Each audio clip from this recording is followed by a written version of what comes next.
Sveiki. Savo paskaitą apie obligacijas aš noriu pradėti tokį klausimą.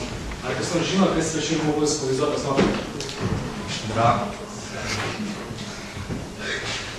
Man tai nenustato, kad niekas nežino, jis nėra toksai Lietuvoje žymus, bet šis žmogus yra Michaelas Milkenas. Vienas žymiausių ir įtakingiausių visų laikų investuotojų. Žmogus praktiškai iš nieko sukūręs aukšto pajamingumo obligacijų rinką JAV. Žmogus 2 metus praleidęs kalėjimą už finansinius nusikaltimus, sumokėjęs apie $600 milijonų finansinį žalą padengti. Bet dėl šių labai spalvingų jo gyvenimo detalių aš paskaitą pradedu taip. Priežastis yra ta, kad Michaelas Milkenas yra pasakęs frazę, kuri, mano nuomonė, labai tiksliai nusako, kas yra obligacija. Tai situacija tokia. 90-aisiais metais, 90-metyje, Michaelas Milkenas buvo vienas įtakingiausių JAV investuotojų ir kartą pietaudamas su savo klientu, jisai šiam tarė: Džonai, iš esmės tavo kompanija priklauso man. Šis liko nesupratęs, kaip tai mano kompanija priklauso tau, jeigu aš valdau 80% jos akcijų. Ir Milkenas šiam atsakė: taip, tai yra tiesa. Tačiau pažiūrėk, tavo kompanija yra išleidusi obligacijų, kurių vertė yra $500 milijonų. Visos šios obligacijos priklauso man. Ir dėl to, kas pusmetį tu man turi sumokėti $25 milijonus JAV. Praleisk nors vieną mokėjimą ir aš perimu kompaniją. Tai man šitie žodžiai labai įsiminė. Ir ką Milkenas turėjo omenyje yra tai, kad investavimas į obligacijas tai yra vis tiek tam tikra nuosavybės forma. Tai mano paskirtas tikslas yra jums labai aiškiai nupiešti visą tą paveikslą, kaip veikia obligacijų rinka. Tačiau pradėsime nuo šiek tiek komplekesnių dalykų, tai yra nuo terminų. Ir manau, kad šių 4 terminų mums turėtų užtekti šitoje paskaitoje. Tai kuponas. Kuponas yra tam tikras atlygis investuotojui, kuris investuoja į obligaciją. Tai yra kažkas panašaus kaip palūkanų norma, kurią gauna bankas už tai, kad suteikia paskolą. Obligacijos trukmė tai terminas būtų labai aiškus, tai yra laikotarpis, kurio metu investuotojai mokami kuponai ir galų gale obligacijos trukmės laikotarpio pabaigoje išmokama nominali vertė. Nominali vertė yra ta vertė, nuo kurios skaičiuojamas kuponų dydis ir tai yra suma, kuri sumokama obligacijos pirkėjui laikotarpio pabaigoje. Ir emitentas tai yra ta institucija, įmonė arba vyriausybė, kuri leidžia obligacijas ir taip skolinasi finansų rinką. Puiku. Galime turėti judėti toliau. Ir obligacija formaliai apibrėžiama kaip nustatyto laikotarpio skolos vertybinis popierius, patvirtintas jo turėtų teisę gauti iš obligacijų išleidusio asmens nominalinio obligacijos vertę ir taip toliau. Sąvoka labai ilga, labai gremėsiška, todėl ką aš siūlau, tai yra įsivaizduoti, kad obligacija yra ne kas kita kaip investuotojo paskola įmonei. Palyginimui. Bankas suteikia paskolą žmogui, kad šis galėtų įsigyti tam tikro turto. Žmogus tuo tarpu atlygina bankui jam mokėdamas palūkanų normas ir galų gale sumokėdamas visą paskolą. Investuotojas, kaip jisai perka obligacijas, taip pat suteikia įmonei finansinę pagalbą, kad jie galėtų įsigyti tam tikro turto. Ir taip pat gale laikotarpio jisai atgauna visą savo investuotą sumą. Žinoma, yra ir tam tikrų skirtumų, tačiau jie nėra esminiai. Pagrindinis skirtumas yra tas, kad paskola yra amortizuojama laiko atžvilgiu, tai yra paskolos suma yra išskaidoma į tam tikras dalis, kad žmogui nekiltų problemų ją atiduoti, jeigu prireiktų laikotarpio pabaigoje. Bet kaip minėjau, tai skirtumas yra nesminis. Ir jūs tikrai nepadarysite klaidos, jeigu įsivaizduosite, kad obligacija yra ne kas kita kaip paskola įmonė. Taigi, kai išsiaiškinom, kas yra obligacija, mes pirmas žingsnis, kurį mes turime daryti prieš ją investuodami, tai yra įsiaiškinti, kokia yra tikroji obligacijos vertė. Ir čionais aš parašiau tris dalykus, ko mums reikia sužinoti vertę absoliučiai bet kurios finansinės priemonės. Ir šita taisyklė teoriškai galioja bet kuriai finansinė priemonė, kokią jūs įsivaizduosite. Tiek akcijoms, tiek obligacijoms, tiek nekilnojamam turtui ir taip toliau. Tai yra, mums visų pirma reikia žinoti, kokį pinigų srautą mums generuos tas turtas. Antras dalykas, kurį mums reikia žinoti, tai yra tikslų laiką, kada mus tie pinigų srautai pasieks. Ir trečias dalykas, kurį mums reikia žinoti, tai yra palūkanų norma, kurią mes naudosime diskontuoti tuos pinigų srautus. Ir tai yra viskas. Tačiau teoriškai šitą metodą pritaikyti daugumai finansinio turto rūšių yra labai sunku, nes pagalvokite. Tarkim, mes turime įsigiję akciją, kaip Matas jau pasakojo. Mums, kaip akcininkams, įmonė atlygina mokėdama mums dividendus.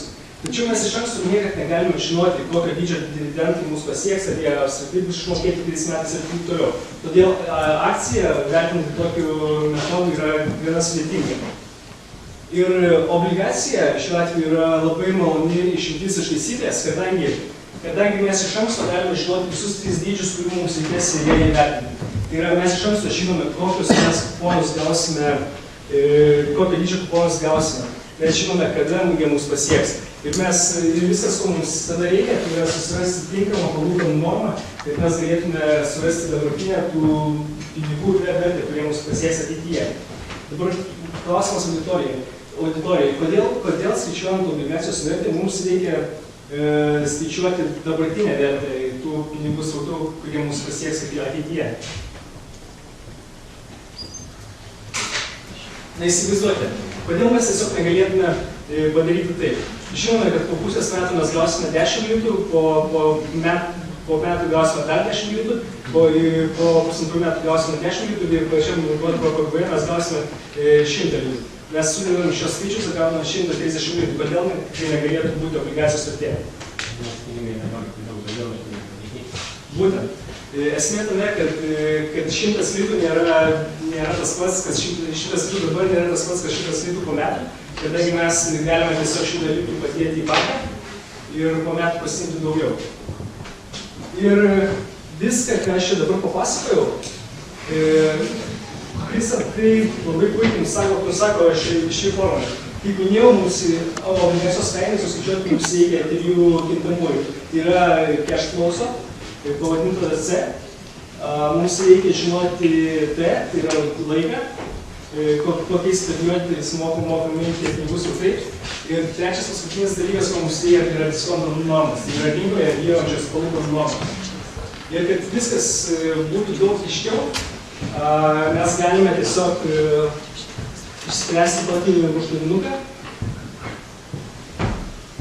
Tai yra mums duota, mes turime kuponą, kurio dydis 5%, mes turime obligacijos vertę 100 litų, kuri mums bus išmokėta laikotarpio pabaigoje. Laikotarpio trukmė 3 metai. Ir palūkanų norma, kurią mes diskontuosime pinigų srautus, yra 8%. Mes susistatome šios skaičius į formulę ir gauname dabartinę obligacijos vertę. Ar šioje vietoje viskas aišku? Manau, čia nėra sudėtinga iš tikrųjų. Tačiau.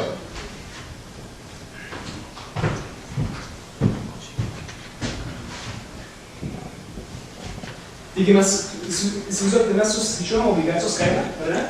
Įsivaizduokime, kad mes suskaičiavome neteisingai, jokių klaidų nepadarėme. Ir kas jeigu ta kaina, kurią mes suskaičiavome, skiriasi nuo tos kainos, kurią mes matome rinkoje. Įsivaizduokite, kad mes suskaičiavome, kad obligacija yra verta 100 litų, bet mes matome, kad mes ją galime įsigyti už 50 litų. Kas tokiu atveju atsitiktų? Tai kodėl galbūt taip negali atsitikti? Tai tokia situacija negali atsisuoti.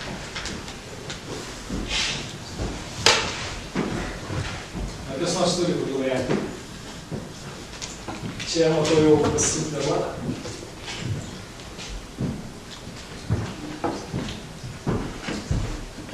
Gal truputį bus aiškiau, jeigu taip, čia mes įsidėjome iš karto prie pavyzdžio. Tai įsivaizduokite, obligacijos vertė yra 100 litų bet kažkodėl dėl kažkokių priežasčių rinkoje parduodama už 90 litų. Kas tokiu atveju vyktų? Tokiu atveju reiškia, kad obligacijos kaina, obligacija yra neįvertinta, tai yra jos tikroji vertė yra didesnė negu tai, ką mes matome rinkoje. Tokiu atveju labai stipriai iškiltų paklausa šitai obligacijai. Kai iškyla paklausa, savai suprantama, kyla ir jos kaina. Ir galų gale jos kaina sugrįš į tą lygį, kuris yra lygus obligacijos tikrai, tai yra tam skaičiui, ką mes suskaičiavome. Ir realybėje tokios situacijos praktiškai niekada neegzistuoja, nes visą laiką koks nors investicinis fondas yra pasiruošęs mesti didžiulius pinigus, kad išnaudotų šitą galimybę be jokios rizikos užsidirbti. Puiku. Taip, aš norėjau dar paklausti, pakelti rankas, kurie iš jūsų studijuoja ekonomikos fakultete arba matematikos fakultete. Supratau, tai anksčiau ir vėliau jūs turėsite finansų paskaitą, kur jums užduos tęsti labai panašų dalyką, tą kurį mes jau sprendėme.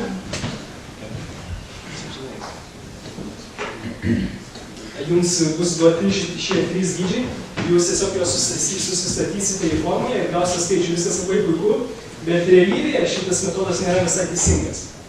Kodėl? Jūs matote, mes šitoje formulėje naudojame tik vieną diskontų normą. Realybėje taip niekada negalima daryti, tai yra mes turėtume kiekvienam laikotarpiu rasti atskirą palūkanų normą. Ir šioje vietoje į žaidimą įeina taip vadinamoji pajamingumo kreivė. Nežinau, kiek kas apie ją yra girdėję, bet tai yra labai žymi kreivė. Ir kas joje pavaizduota, tai yra jūs ašyje mes matome obligacijas išdėstytas pagal jų trūką. Ir Y ašyje mes matome kiekvienos šių obligacijų pajamingumą. Tai yra kiekvienas taškas šioje kreivėje mums simbolizuoja, kokia palūkanų norma yra siejama su skirtingo laikotarpio obligacija. Ir ką mes turėjome daryti kitaip, tai uždavinukė, tai yra susirasti, kokia palūkanų norma priklauso 1 metų obligacijai, susirasti, kokia palūkanų norma priklauso 2 metų obligacijai ir 3 metų obligacijai. Ir naudodami šis 3 skirtingas obligacijos rūšis, susirasti tikrą obligacijos kainą. Jeigu mes naudojame vieną palūkanų normą, mes galime priimti neteisingą investicinį sprendimą, nes mes neteisingai suskaičiuosime obligacijos kainą. Jeigu mes naudojame tik vieną palūkanų normą, mes įsivaizduojame, kad ta kreivė yra tobulai tiesi, tai yra, jinai yra horizontaliai ant 8% ribos. Ar šitoje vietoje viskas aišku? Aš žinau, kad mano paskaitos dalis yra truputį tokia akademiškesnė negu mato. Čia neįsigaskit.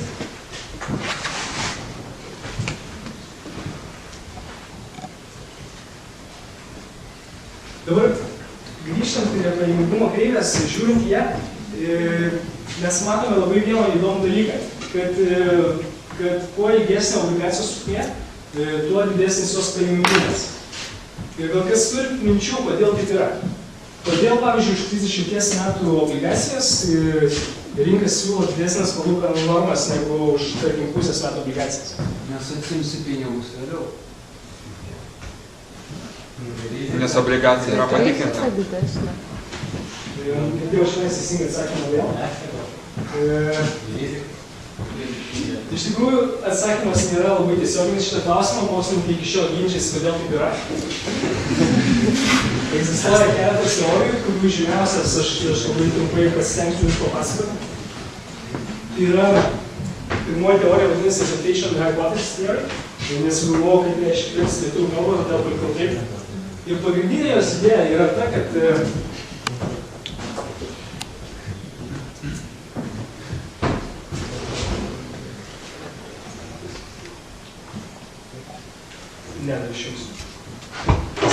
pagrindinė jos idėja yra ta, kad palūkanų normos, kurios yra siejamos su 30 metų obligacijomis, Tai yra palūkanų normos, kurių investuotojai tikisi ateityje. Grubiai tariant tai. Plius rizikos premija, kurios investuotojai reikalauja už investavimą ilgo laikotarpio obligacijas. Tai maždaug šitai. Tačiau ši teorija yra, šitą teoriją patikrinti yra itin sudėtinga, kadangi rizikos premija, kuri yra viena iš dviejų dėmenų šitoje lygtyje, praktiškai jos apskaičiuoti nėra įmanoma. Ji yra toks dydis, kuris nuolat kinta ir kuriam kas yra surasta būdo paskaičiuoti. Šitą teoriją patikrinti yra labai sunku. Ir sekanti teorija, kurią norėjau pademonstruoti, yra liquidity preference theory.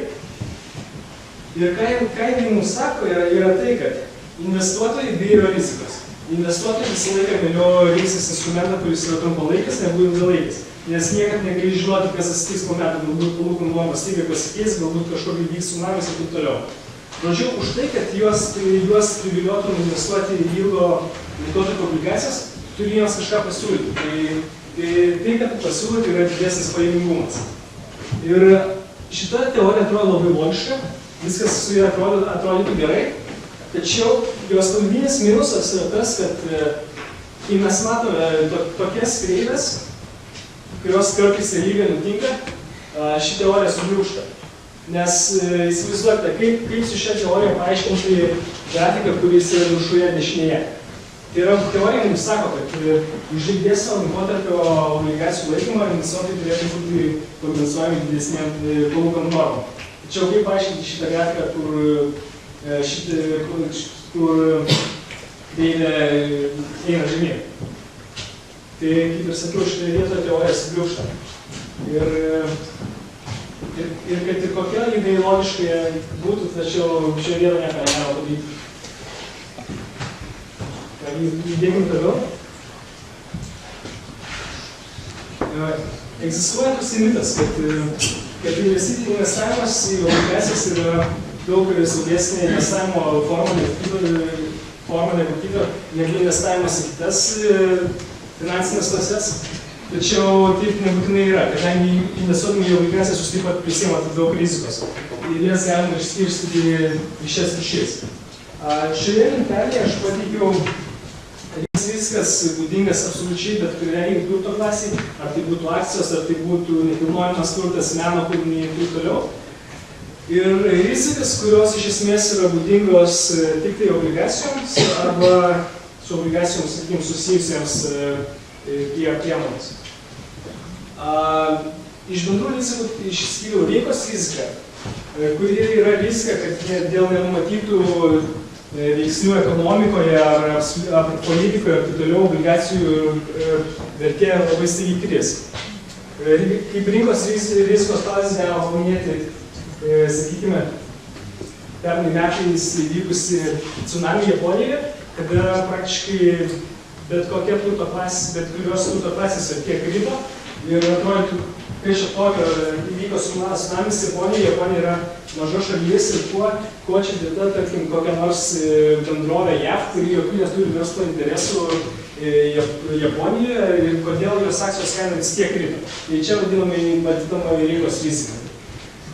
Toliau Matas jau minėjo likvidumo riziką. Tai yra rizika, kad tiesiog viskas bus gerai su jūsų obligacija, tačiau tiesiog jeigu jūs ją norėsite parduoti, pirkėjo tiesiog nebus, nes nieko labai nedomins įsigijimo šios obligacijos. Todėl, jeigu jūs ją norėsite parduoti labai greitai, jūs turėsite automatiškai mažinti kainą, kad surastumėt ką nors norintį pirkti šitą obligaciją. Tai čia būtų likvidumo rizika. Valiutos kurso rizika, tai turbūt viskas aišku. Yra rizika, kad jūsų obligacijos vertė kris dėl to, kad dėl pokyčio valiutos rinkoje. Pavyzdžiui, jeigu jūs norite įsigyti JAV obligacijų, jūs pasiemat savo litus, jūs pasikeičiat juos į JAV dolerius, už JAV dolerius įsigijate JAV obligacijų, kai obligaciją parduodat, jūs keičiate pinigus atgal į litus ir jeigu per tą laikotarpį JAV doleris susilpnėjo litų atžvilgiu, jūs prarandate pinigus vien dėl to, kad valiutų kursas pasikeitė. Ir paskutinė bendra rizika, kurią čia įsivaizduoju, tai yra infliacijos rizika. Čia mes labai lengva suprasti, kad jūsų reali grąža investicinė yra valdoma infliacijos ir jeigu infliacija aukšta, gali nutikti net taip, kad jūsų investicinė grąža yra neigiama. Tai šitos rizikos būdingos kiekvienai finansų klasiai, 10. Ir kitoje lentelės pusėje matote dvi ypatingai svarbės rizikas, kurios yra siejamos praktiškai vien tik su obligacijomis. Tai yra palūkanų normos rizika ir kredito rizika. Nežinau, ar esate girdėję, tačiau tarp obligacijos kainos ir palūkanų normos egzistuoja priešingas ryšys. Ir aš dar kartą norėčiau visų paklausti, ar kas nors galėtumėt paaiškinti, kodėl ryšys yra būtent toks? Kodėl palūkanų normai kylant, obligacijos kaina krenta?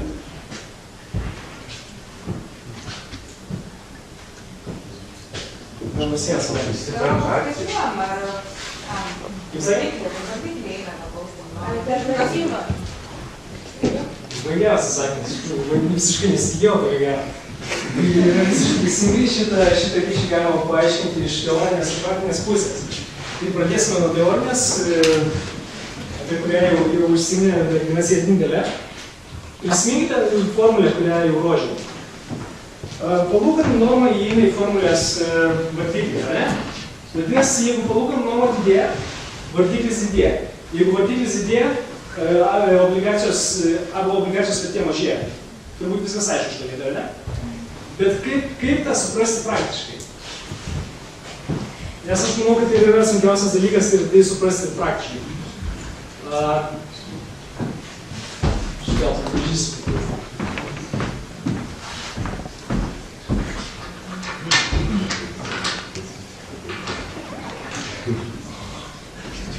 Taip, įsivaizduokite, kad pernai metais jūs įsigijote obligaciją, už kurią sumokėjote 100 litų, ar ne? Ir kas pusmetį už ją gaunate 5 litų kuponus. Puiku, praėjo metai ir palūkanų norma pakilo. Dabar už 100 litų obligacijas mokami 8 litai, ar ne? Dabar klausimas. Kodėl kas nors norėtų iš jūsų pirkti obligacijas, už kurias mokami 5 litų kuponai, jeigu gali taip pat įsigyti obligacijas, už kurias dabar jau mokami 8 litai? Savai suprantama, niekas nepirks šitų senų obligacijų, visi norės įsigyti šitų naujų. Ir kad jeigu tu nori parduoti savo obligacijas, vadinasi, tu turi pasiūlyti tokį pajamingumą, kuris būtų vienodas su šitos obligacijos pajamingumu, ar ne? Vadinasi, tavo obligacijos kaina turi kristi iki tokio lygio, kad iki padarytas tas skaičius, iki kokio lygio obligacijos kaina kris, būtų lygiai 8%, kaip kad čia nais.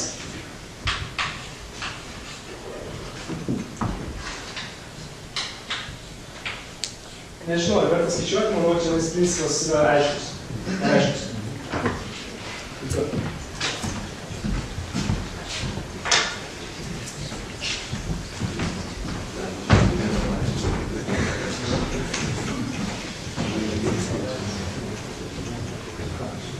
Lygiai kada mes žinome šitą ryšį tarp obligacijos ir palūkanų normos, mes jau galime galvoti apie investavimo į obligacijas strategiją. Mes žinome, kad jeigu palūkanų norma kyla, obligacijos kaina krenta ir atvirkščiai. Todėl, jeigu mes galvojame, kad kitais metais palūkanų normos bus aukštesnės negu šiemet, savaime suprantame, kad mes vengsime investuoti į obligacijas, nes jų kainos tikėtina, kad kris. Bet jeigu mes manome, kad palūkanų normos kitais metais bus žemesnės negu šiemet, tai obligacijos atrodo, bent jau iš pirmo žvilgsnio, kaip labai trauklus instrumentas. Ir ką mes turime šiai dienai, tai yra, jeigu mes žiūrėsime į labai aukštos kredito kokybės obligacijas, tai yra, tarkim, JAV valstybės obligacijas, tai už jas mokamos labai mažos, istoriškai mažos palūkanų normos. Vadinasi, šitoje vietoje investavimo į obligacijas strategija turėtų būti aiškiai. Tai yra pajamingumas už obligacijas tikrai nekris mažiau nulio, todėl jis gali tik kilti realiai. Jeigu tas pajamingumas kils, JAV valstybės obligacijų kaina kris. Tai turbūt šiai dienai reikėtų vengti, čia nėra investicinis pasiūlymas, bet aš manau, kad būtų protinga vengti investuoti į tokias obligacijas.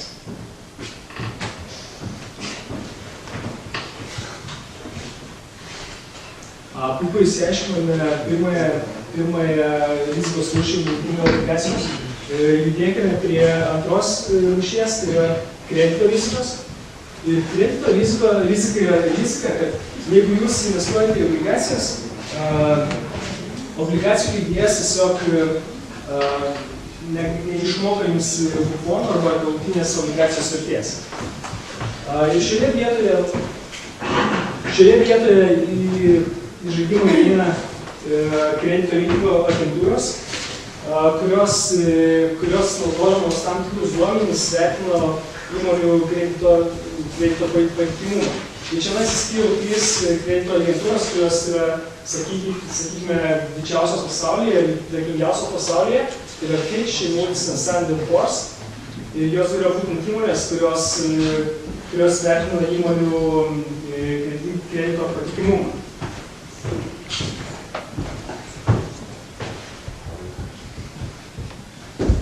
Ir dabar klausimas. Aš atsiprašau, pamiršau paminėti, kad kredito reitingas, kurį kredito agentūros suteikia įmonė, yra ne kas kita, bet tik tai tų kredito reitingo agentūrų nuomonė. Ne kas kita, o tik tai nuomonė. Tai nėra kažkoks teisinis dokumentas ar kažkas panašaus. Taigi, žinant, kad tai yra tik tai nuomonė, kodėl įmonėje yra svarbu, kokį kredito reitingą jai suteikia kredito reitingo agentūra. Klausimas pamasime. Dar variantų turime? Taip. Ar dar variantų turime?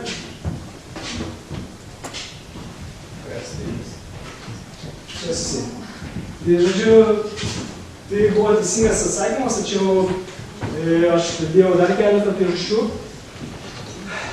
Tai, kaip ir kolega jau sakė, tai yra nuo to priklauso skolinimosi kaina, kadangi jeigu jūsų kredito reitingas žemas, niekas nenorės pirkti jūsų obligacijų, taigi norėdami gauti finansavimą, jūs turėsite kažką pasiūlyti aukštesnę palūkanų normą tiems investuotojams. Antra priežastis yra tai, kad pasaulyje labai daug investicinių fondų arba pensijų fondų turi tokį reikalavimą, kad jos negali investuoti į bendrovės, kurių investicijų reitingas yra žemesnis negu tam tikra nustatyta riba. Žodžiu, jeigu jūsų reitingas yra labai žemas, paklausa jūsų obligacijoms labai stipriai mažėja, kadangi natūraliai labai daug fondų negali investuoti jūs ir dėl to jums labai bus sunku surasti kreditų. Ir savai suprantama, dėl to jūs turėsite mokėti labai didelę kainą už skolinimą. Ir paskutinė priežastis galbūt netokia dažna ir netokia akivaizdi yra ta, kad jeigu, tarkim, jūs perkate per savo prekes, jūs esate įmonė ir perkate savo prekes į kreditą iš kažkokių tiekėjų, tiekėjai gali reikalauti iš jūsų turėti kredito reitingą. Ir taip jie nereiks visas jums. Taip. Tačiau taip labai stipriai įsigasite, šita forma nėra tokia labai stipriai atrodo. Ir čia aš pabandysiu labai paprastai paaiškinti, kaip kredito reitingo agentūros vertina įmonių kredito reitingą. Tai jos visų pirma remiasi kiekybiniais rodikliais, kuriuos randa įmonių finansinėse ataskaitose. Ir kokybiniais rodikliais, kuriuos, sakykime, yra žymiai platesnio pobūdžio. Taigi, šitas Z raidė, vadinamas Z-score, yra metodas sukurtas 70-aisiais. Ir pagrindinė jo paskirtis yra apskaičiuoti tikimybę, kad įmonė bankrutuos per artimiausius 2 metus. Ir suskaičiuoti šį Z-skorą mums reikia tik 5 kintamųjų. Ir aš pabandysiu paprastai paaiškinti, ką kiekviena iš raidžių reiškia. Kai mes skaičiuojame tai vieną, mes realiai bandome paskaičiuoti, kokia dalis turto yra, įmonės turto yra investuota į trumpalaikį turtą, kuris yra likvidžiausias ir saugiausias. Vadinasi, kuo didesnė dalis investuota į trumpalaikį turtą, tuo įmonė yra likvidesnė, tai įmonė yra patikimesnė. Antrasis rodiklis parodo įmonės pelningumą. Tai yra earnings padalinta iš įmonės turto. Trečias rodiklis taip pat parodo įmonės pelningumą, tik šiek tiek šitos pusės. Ketvirtasis rodiklis realiai parodo, kiek finansavimo įmonė naudoja savo operacijos. Taip pat, kuo šis rodiklis didesnis, tuo įmonė yra likvidesnė. Ir penktasis rodiklis tai yra vadinamas įmonės efektyvumo rodiklis. Jis parodo, kiek vienam turto doleriui įmonė sugeneruoja pardavimų. Žodžiu, mes gauname šitos skaičius iš finansinių ataskaitų, susistatome juos į formulę ir gauname Z, o įvertintame jį pagal šitos kriterijus. Tai yra, jeigu Z didesnis negu 2,7, vadinasi, įmonė yra saugi ir jai bus natūraliai suteiktas aukštesnis kredito reitingas. Taip, dabar šita formulė, jinai nėra kažkur ant akmens iškelta ir nebūtinai jinai naudojama. Kiekviena kredito agentūra pasirenka tikriausiai jos manymų teisingesnį metodą, tačiau principas visur yra naudojamas panašus. Kredito reitingo agentūros taip pat atsižvelgia ir kitus faktorius, kurie gali pakenkti jos įmonių kredito reitingui. Tai yra įmonės vadovybės reputacija. Galbūt dalis įmonės vadovybės, pavyzdžiui, sėdėjo kalėjime ar kažkas panašaus ir vien tas faktas jau parodo, kad įmonė nėra tokia patikima, kaip iš jos finansinio ataskaitų. Taip pat kredito reitingo agentūros atsižvelgia į ekonominę situaciją šalyje, kurioje įmonė operuoja. Taip pat į ekonominio sektoriaus situaciją. Tai šalyje, kurioje įmonė operuoja teisinę ir politinę aplinką.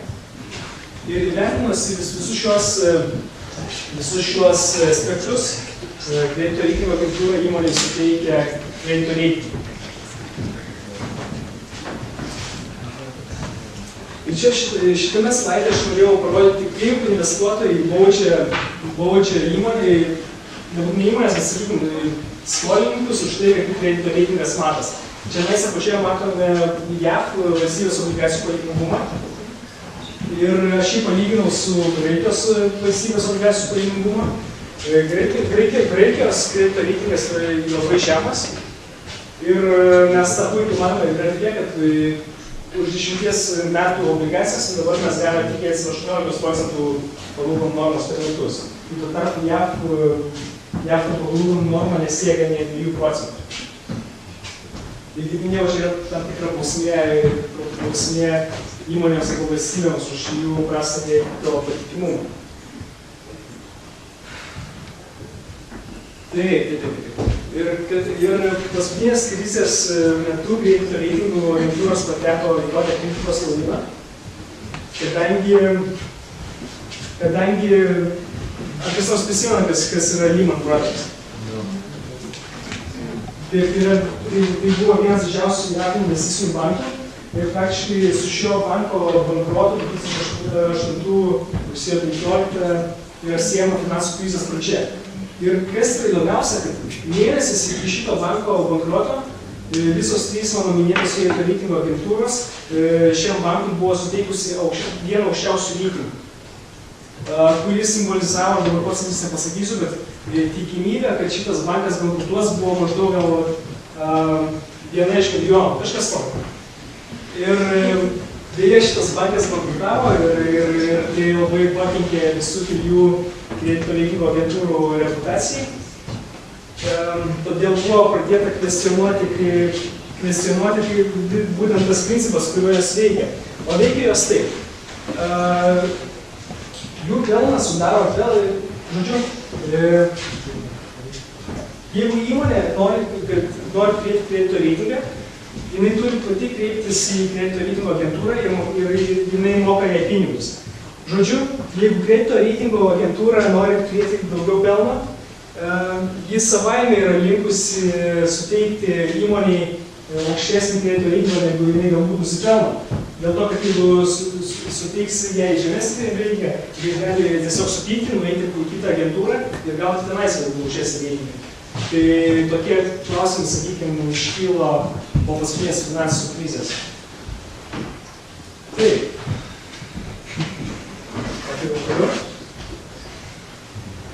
Dabar priėjome prie mūsų galutinio tikslo paslaugos, tai yra kaip investuoti į obligacijas. Aš išskyriau du būdus, tai yra investuoti tiesiogiai, investuoti per fondus. Investuoti tiesiogiai turbūt yra, mano nuomonė, nelabai protingas sprendimas paprastam individualiam investuotojui, kadangi visų pirma, tas įėjimo mokestis minimalus yra labai didelis. Nepasakysiu kodėl, man atrodo, kad investuoti tiesiog obligacijas su investuotojų Lietuvoje negali tik 5,000 litų. Ir be to, jeigu jūs investuojate tiesiog į obligacijas, tai yra jūsų obligacijų portfelis yra visiškai nediversifikuotas. Tai yra jūs realiai perkant tik vienos įmonės obligacijas ir jūsų rizika visiškai yra neišskaidyta. Todėl, ko gero, protingesnė mintis būtų investuoti į fondą, į obligacijų fondą, kurį valdo profesionalai, kuriems už tai mokami pinigai ir kurie visą savo laiką skiria. Be to, fondas, kadangi jis iš klientų surenka daug pinigų ir turi sumoje labai daug pinigų, jis gali išskaidyti visą portfelį ir taip automatiškai sumažina investicinę riziką. Šiandien sėdėdamas darbe pabandžiau surinkti į vieną lentelę obligacijų fondus, kuriuos galima įsigyti Lietuvoje. Čia jie yra visi. Tačiau, kaip matome, pasirinkimas tikrai didelis ir galima investuoti įvairiomis valiutomis, įvairius regionus ir panašiai, įmonę, akcijas, į valstybių akcijas ir taip toliau. Tai nusiskiria Nordea fondas, Nordea bankas, kuris siūlo 22 fondų, 22 obligacijų fondus. Čia tikrai labai sekti. Ir pačiai pabaigai, tai mes su Matu tiesiog parengėm tokį sąrašiuką knygų ir svetainių, kurias mes patys perskaitėm ir kurios yra visiškai neakademinės ir kuriuose galima matyti iš praktinės pusės, kaip atrodo tas visas investicijų pasaulis. Ir pavyzdžiui, jeigu jūs norite pradėti investuoti, ne tik tai obligacijas, žinoma ir akcijas, tai šitos knygos tiesiog yra privaloma perskaityti ir jos yra tokia, kaip, sakykime, investuotojų biržai. Galbūt tai galima sakyti. O visą, sakykime, aktualiausią informaciją ir, sakykime, šviežiausią informaciją apie akcijų rinkas, apie valiutų kursus, apie obligacijų pajamingumą ir taip toliau, jūs galite rasti šiose svetainėse. Žinoma, šios ne visos, tačiau, sakykime, vienos populiariausių. Tai turbūt būtų tiek. Ar bus kokių klausimų? Prašau.